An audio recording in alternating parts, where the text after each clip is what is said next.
At eto nga guys, isi-share ko lang sa inyo ang staycation place na pinuntahan namin dito sa Cavite.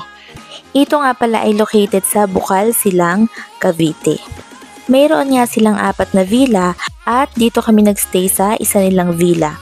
Ang tawag sa villa nila na to ay Villa Agustin.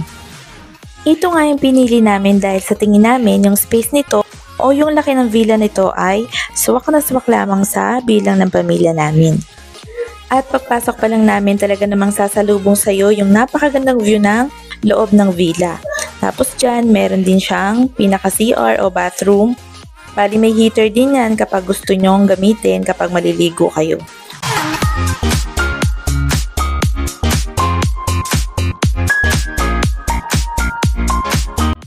Dito sa baba marami kayong mapapaglibangan dahil meron dyang arcade kaya tamang-tama to kapag may kasama kayong mga bata.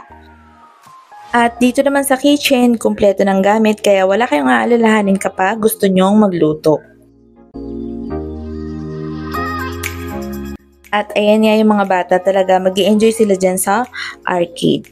Ito naman yung kwarto nila sa taas. At may aircon din ang room nila sa taas. At malaki din yung pinaka-bed nila.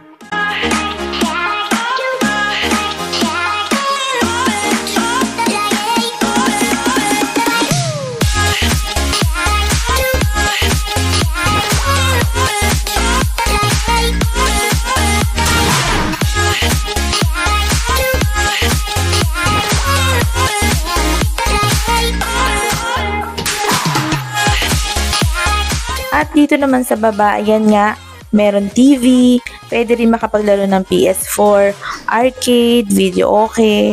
Marami talaga mapapaglibangan dyan yung mga bata kahit patatanda. Tapos sa kitchen, may rice cooker, meron siyang mga oven toaster.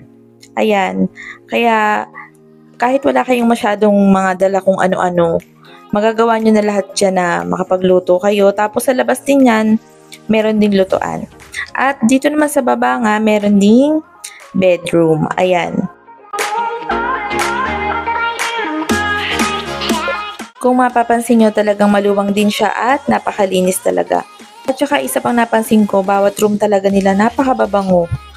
Tapos, sa room na yan, meron ding bathroom. At gaya ng isang bathroom, meron din siyang heater. Kaya kapag nalalamigan kayo, huwag kayong mag-alala kasi meron ding heater ang bathroom ng room na yan. At dito, meron din silang plancha ha. May planchahan din sila dyan at pinaka-vanity mirror.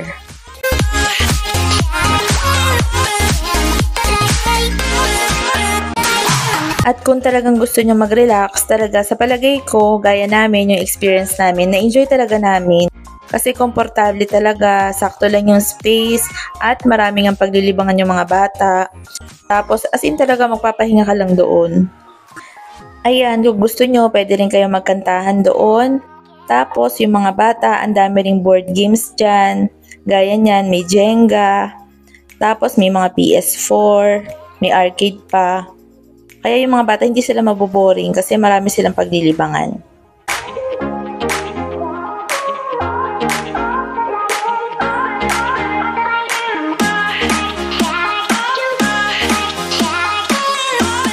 At dito naman sa labas, ganyan yung view niya. Yan, bali kinabukasan na yan nung kinuhanan ko.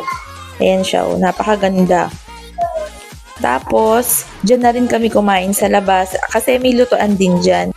Kompleto rin sila ng mga lutuan, kawali, lahat-lahat na. Pati mga plato, lahat ng gagamitin nyo sa pagkain, nandiyan na lahat.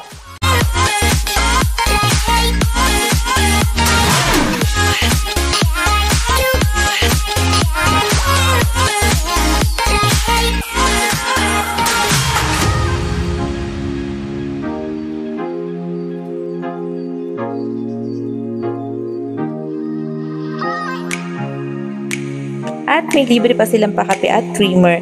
At saka meron ding libreng inumin na tubig. At kung naghahanap nga kayo ng staycation na mai-enjoy nyo na komportable at abot kaya rin naman sa budget, pwede kayong mag-inquire sa page nila. Yun lang guys. Salamat!